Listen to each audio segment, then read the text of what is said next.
créez un nouveau document dans un nouvel onglet, vous faites une plaque à peu près à la même échelle, et voilà. Bon, une fois qu'on a des tours sélectionnés, CTRL T, et on va descendre.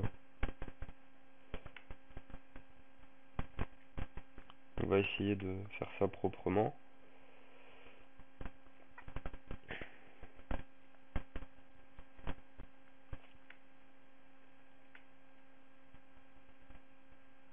Voilà. CTRL D pour désélectionner.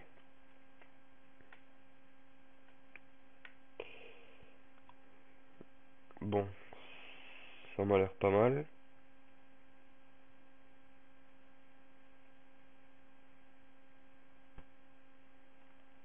Sauf là. Donc, CTRL, CTRL Z, CTRL T, et on va modifier ça.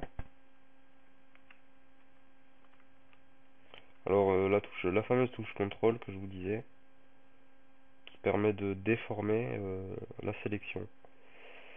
Donc, je vais le mettre comme ça, par exemple. Et voir ce que ça donne un peu partout. Bon, il y a ça, mais ça se verra pas, donc on va le laisser, je le gommerai plus tard.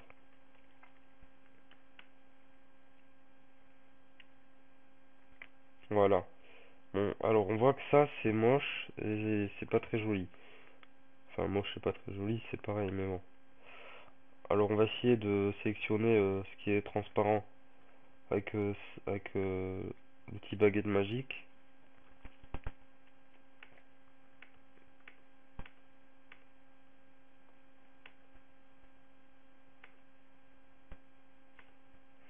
Voilà, on a déjà ça, donc maintenant on déplace la sélection. CTRL C, CTRL V et CTRL T pour transformer. Et on vient placer ça là à peu près.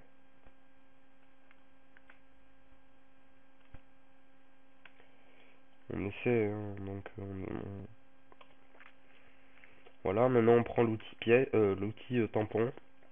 On appuie sur Alt, on vient chercher un bout comment ça s'appelle? Un bout de mur, hein, ouais, de mur. Et on vient gommer, tout simplement. Gommer ça, là.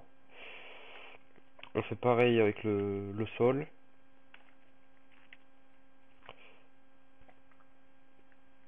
Et on vient gommer. Donc voilà, ça se voit pas trop et comme l'image est grande, ça se verra pas du tout. Bon, maintenant on va sélectionner une roue. Moi j'ai pris celle-là que j'ai piqué sur un Hummer. Bon, alors je vais vous montrer la technique pour sélectionner une jante parfaite. Bon, moi voilà, je la prends déjà. Et vous prenez l'outil rectangle. Vous le mettez comme ça par exemple. Je vais supprimer ces deux pour vous montrer. Vous faites un rectangle comme ça qui va sur à peu près le bord, le plus près possible du bord de la jante. Pareil pour ici. Bon, c'est le moyen le plus simple que je connais de trouver, d'avoir un point pour sélectionner une jante. Vous prenez l'outil Eclipse de sélection, vous mettez dans l'intersection et vous faites un rond. Et voilà, votre jante est sélectionnée. Après, vous pouvez faire clic droit, transformer la sélection et modifier ça comme vous voulez. Voilà, en quelques clics, on obtient à peu près. Et après, si vous utilisez CTRL, vous pouvez déformer. Voilà, là on a déjà à peu près la jante. Voilà, CTRL C, CTRL V pour coller et CTRL T pour transformer. On va la réduire. Alors on appuie sur Shift pour comment dire, garder la taille de la jante, que ce soit à peu près propre.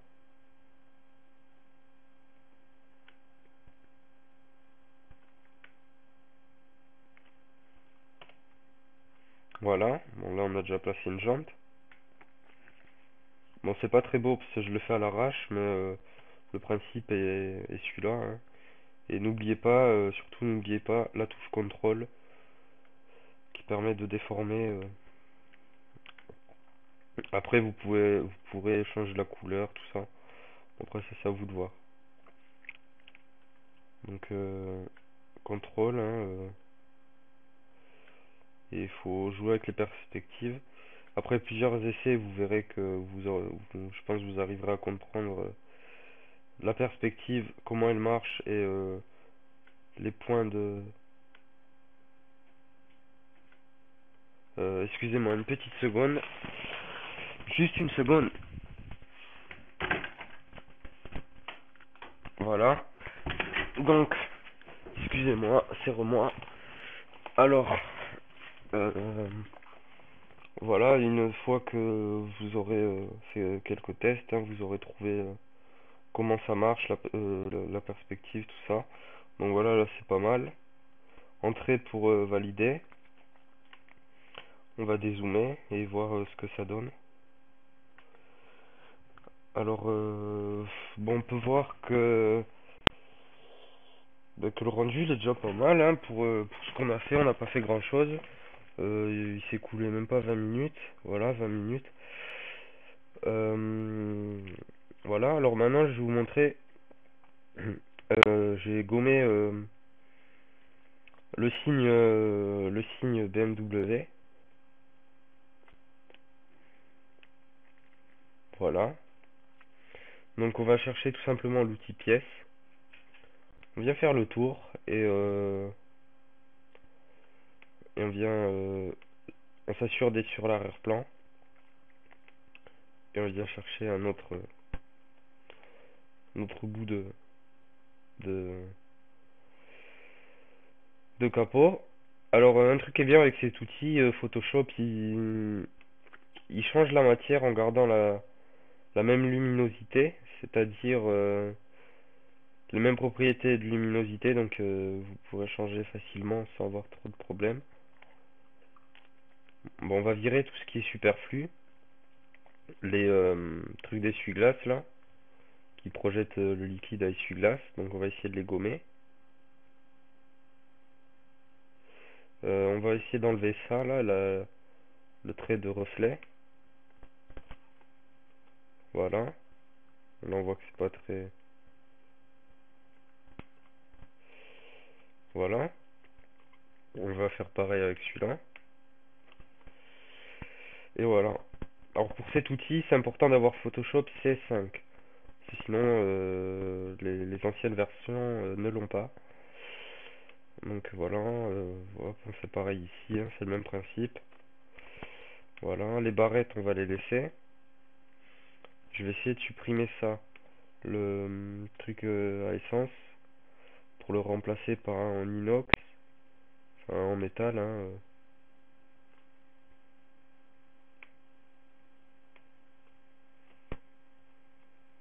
Voilà, ça se voit pas trop. Les poignées, vu qu'il y a la bande qui sépare, ça va être assez dur à supprimer. Et j'ai pas vraiment le temps. Donc voilà. Qu'est-ce qu'il y a à supprimer encore? Bon, l'antenne, on va la laisser. Et on va en rester là. Et je vais essayer de vous montrer comment mettre du carbone sur un capot, tout simplement. Donc on va dupliquer cet arrière-plan, CTRL J. Alors pourquoi le dupliquer? Pour tout simplement plus de sécurité si on se trompe. Comme vous savez que Photoshop, comment dire, il, euh, il, il garde pas l'historique en entier, c'est-à-dire, voilà, là, ça, le dernier outil, la dernière action qu'on peut restaurer, c'est l'outil pièce. Donc Photoshop ne garde pas l'historique comme certains, comment dire, logiciels, hein, donc voilà. Euh, on peut, on peut, on peut chercher une texture. Alors je vous mettrai un lien.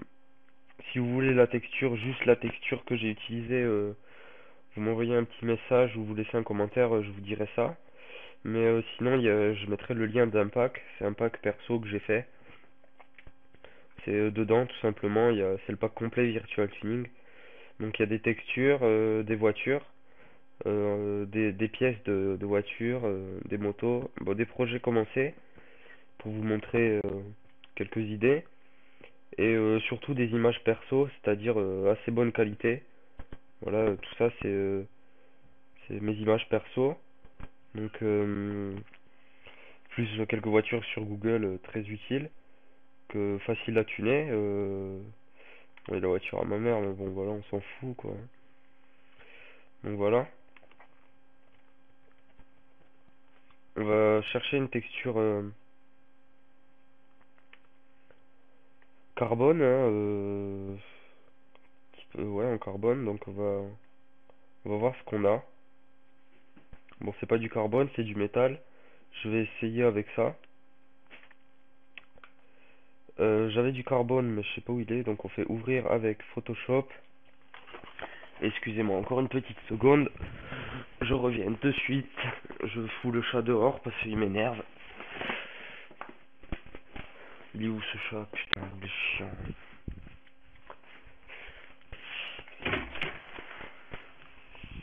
Putain, sale chat. Va. Voilà, c'est moi, excusez-moi. Alors, ben on va d'abord sélectionner le le capot.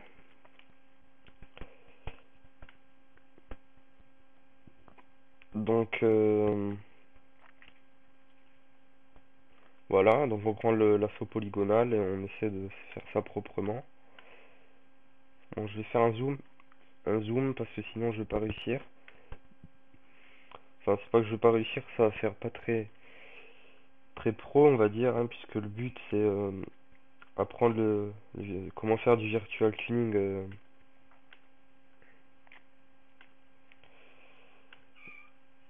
Alors voilà.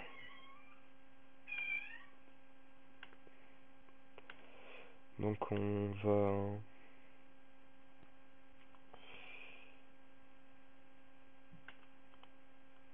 sélectionner hein, assez rapidement. Donc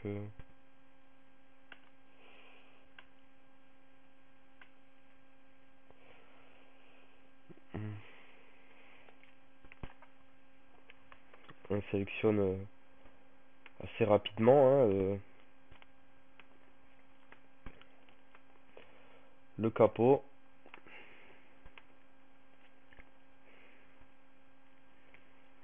Alors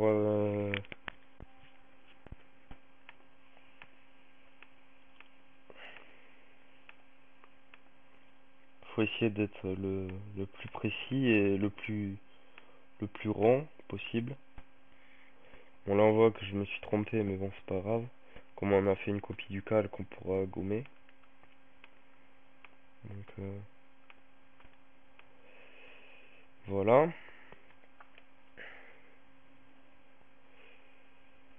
Même avant de commencer on va faire une deuxième copie de l'autre calque. Pour plus de sécurité, pour faire réapparaître les grilles. Les grilles, les deux grilles centrales de chez BM, hein, connues. Pas besoin de faire un topo là-dessus non plus. Donc voilà.